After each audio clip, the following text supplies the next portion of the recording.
right now it's like 10:36 a.m. in the morning, Sunday, June 13th, 2021.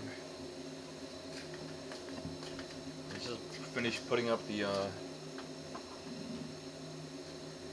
new brake rotor and the caliper and everything, the brake assembly and the caliper. Now, one mistake I made is when I using the C clamp. The C clamp, there it is in the brake. The C clamp to push the brake piston back. I forgot to loosen the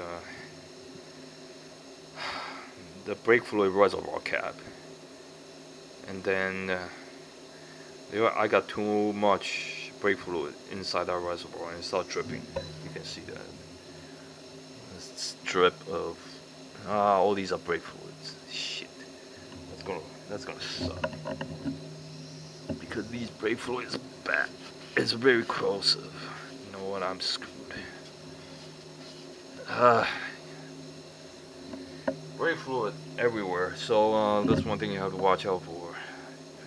If your brake fluid is overflowed and you push that piston inside the caliper bag with C-clamp or anything, it's gonna start overflow and it's gonna drip down to the floor.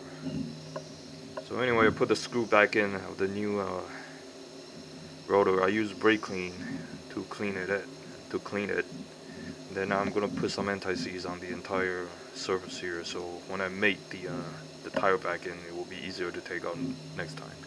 Now, this thing is supposed to slide, so I checked the slide pin. It's moving, and the boot is okay. I didn't see any tear or anything. So that's it. That's pretty much it. Now I just have to go into the car and press the brake and just pump the piston back in to press on the brake pad.